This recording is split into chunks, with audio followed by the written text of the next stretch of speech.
We dive into topic one here of the conversation, ladies and gentlemen, on the show. And the tight end position, it's not the most sexiest position. It's not the most controversial position, but it's one to where Nick Saban is concerned about, right? Nick Saban is concerned about, he's worried about at points, he's unsure about, he's uncertain about.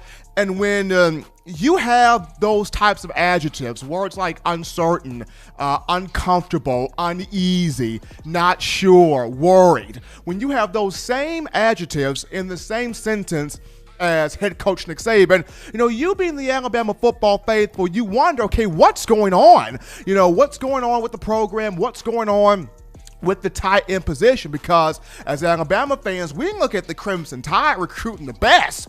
We look at the Crimson Tide recruiting grade A. We look at the Crimson Tide and Nick Saban bringing an A1, and I'm not talking steak sauce here, but A1 players. And when we see these types of very worrisome adjectives being put in the same place with head coach Nick Saban, there's a bit of concern, and we as the fan base, or you as the fan base, would like to know why in the world this is going on. And Coach Saban has mentioned since, of course, last season that at that tight end position, he wants Alabama to have somebody that is explosive, a playmaker, a leader, somebody that can really step up and give that consistent production, the consistent quality, the consistent effort, and produce some big numbers here. So as we look at the tight end position, somebody of whom I'm very happy to see back and have back in the Crimson and White. Now, Jahleel Billingsley, that young man from Chicago, is going to be a stud.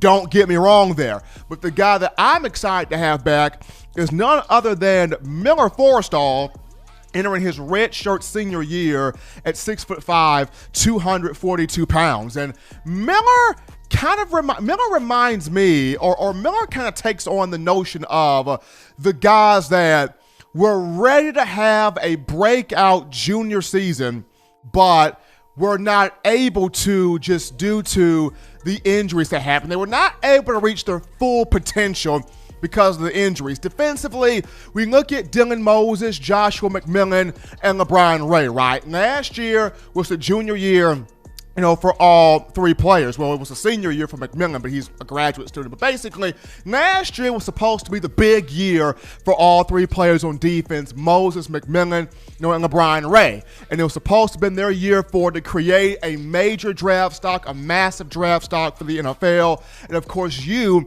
being the Crimson Tide faithful, every last one of you and myself and the media, we all felt like you have all three of those guys healthy on the field, the defense is a completely different story. It's not struggling the way it was last year. It's not, confused the way it was last year. There would not be as much chaos as what took place last year. Most importantly, the communication would have been on the up and up on the defensive side of the football. So offensively, it's kind of the same thing here when you talk, Miller Forrestal. He was prepared for a big year, but, had to battle some injuries. And a little background information here on Miller. He came in the 2016 class as a 3-star. He came in with Jalen Hurts, Quentin Williams, Jonah Williams, Mack Wilson, that class right there. And, Miller Forrestal, he came out of Cartersville, Georgia. And, the high school he played in, Cartersville High School, he was a quarterback for the first 3 years until the program was introduced to a man that, has the hair to be in a Pantene commercial. And he's also, by the face, looks like Sunshine off of Remember the Titans. And when this young man took the campus in the 2016 season, the coaches at Cartersville were like, Miller, we like you, we appreciate you, we value you, young man, but we gotta let this young man who's got this Pantene hair, we gotta have him be the quarterback, right? I mean, this is the greatest thing since the invention of toaster strudel. We gotta have this young man line up at quarterback and throw the football. Of course, we all know that young man ended up being one Trevor Lawrence, who is now with the Clemson Tigers. So Forrestal had to be moved over to tight end, and he excelled at tight end, and he did quite well at tight end. So comes to Alabama in 2016, arguably or definitely the most healthiest he's ever been in his career. The 2016 season, Forrestal made some impactful plays as a freshman. And I know for people, when you look at the box score, the ESPN box score, the other college football stat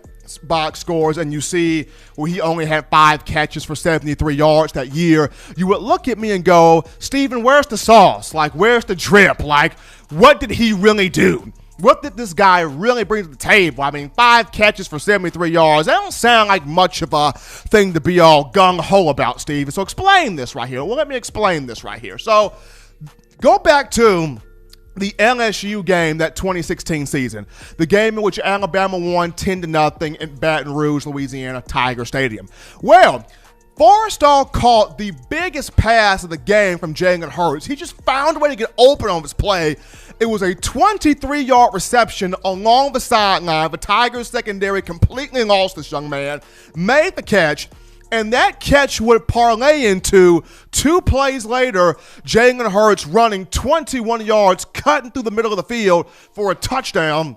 The only touchdown score in the game between the two programs, Crimson Tide getting that 10-0 win. So Forrestal had some impactful plays as a freshman. He was about to have a massive sophomore year in 2017. Unfortunately, we all know what happened in the game against Colorado State, week 3 of the season, the game in which Robert Foster went turbo boost. He caught like a 5-yard slant pass, went 52 yards for a score, hit a backflip in the end zone. He and Cam Sims were dancing in the end zone. Well, what happened next? Miller Forrestal tore his knee up in that game.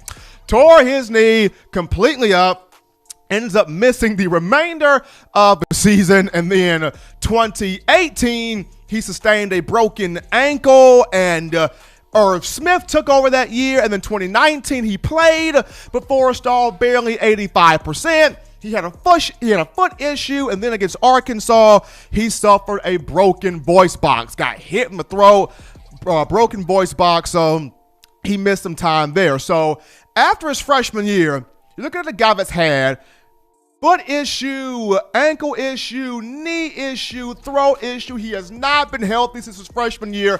For the first time now, he is finally healthy. Finally healthy. Cutting the right way, bending the right way, moving the right way, running routes the right way. He's looking good right now. And, he is loving the sports performance team of David Ballou and Dr. Matt Ray, because these two and the regiment they've got him on, especially the speed regiment and the flexibility regiment that Coach Dr. Ray has him on, it has allowed for Forrestal to really get his body back, to really work on training his body, getting his body back to where it was as a freshman and it was in high school prior to Alabama. So he's finally 100% healthy after all the injuries, and as we're going through this global pandemic here. And this is a big thing. This is a big deal because, like I mentioned, as good as the wide receivers are that Alabama has, that tight end position means something, ladies and gentlemen. I mean, you go back to A.J. McCarron, when he played at Alabama, the wide receivers he had, Amari Cooper was a big deal. Kevin Norwood, DeAndre White, Christian Jones, Kenny Bell, all of these guys were big deals. But Michael Williams at tight end, he meant something to A.J. McCarron. Michael Williams at tight end, we're looking at a guy that caught 51 passes in his career, 503 receiving yards, 7 touchdowns, right? You look at Jake Coker in 2015, as important as Calvin Ridley was, Darius Stewart, and Richard Mulaney, a.k.a. Slotty Pippen, all those 3 guys were the bomb. But O.J. Howard, you had to be on the lookout for where the 6'6", 251-pounder running a 4.5, 140, you had to be alerted, where is 88 on the field? And when you were not alerted of him, ask the Clemson Tigers, he burned you. That was O.J. Howard. And of course, where Tua Tagovailoa is concerned, Jerry Jeudy, amazing. Henry Ruggs, amazing. Devontae Smith, amazing in 2018. And also Jalen Waddle. But Irv Smith Jr. was huge. defenses had to know, where is number 82 on the field? I got to keep an eye on him, because if I don't, he's going to attack the hole in the zone. He's going to run the routes. He's going to catch passes. He's going to juke me out of my shoes like, mama, there goes my ankles. I'm going to get burned by this guy, Irv Smith. So I got to watch him. The tight end position, very much so important. It is a big deal. And just to mirror another thought here, I remember it was about 2 years ago, I was actually in a conversation with a friend of mine, Josh Pallet, former walk-on quarterback for the Crimson Tide. Kind of some context clues on why this guy's important.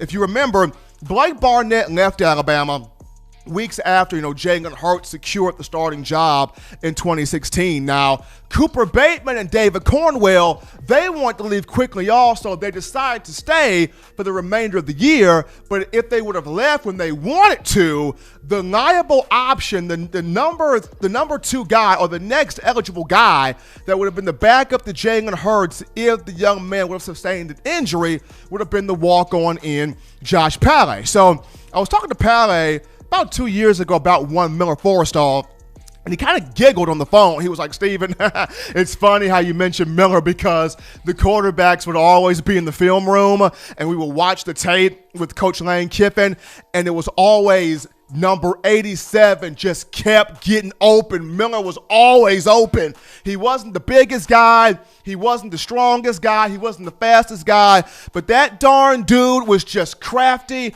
That darn dude was deceptive. He just found ways to get open every single time. So here's a guy in Miller Forrestal, that senior guy, leadership guy. Alabama has got this senior laden team under Nick Saban. Saban loves his freshmen, but to have a senior laden group that saw what has happened the last 2 years, especially last year, they got national championship on their mind. And at the tight end position, Jaleel Billings is going to be a beast.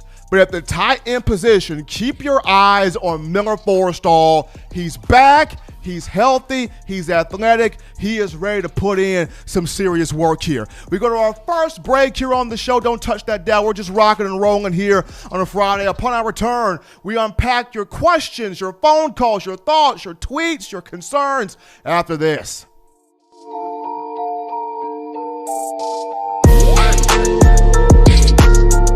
Every sports fan deserves the proper representation. Whitwell Sports introduces to you the Title Towel. Wave that Title Towel in the air like you just don't care, in support of Nick Saban and the Alabama Crimson Tide. Only $9.99, and it lasts a lifetime. Head on over to whitwellsports.com and get your Title Towel today. Touchdown Alabama Magazine is Alabama football's premier publication. A subscription to Touchdown Alabama Magazine is the perfect gift for any Alabama fan. For exclusive news and information, recruiting updates, a free annual print magazine, and more, go to touchdownalabama.com and click join. Only $5.95 per month, or pay $49.95 for a full year subscription. That's a saving of almost $22. Make sure to subscribe before it's too late and get our new freshly printed end of the year magazine issue. Go to touchdownalabama.com today and roll Tide. Thank you for watching Touchdown Alabama Magazine's YouTube channel.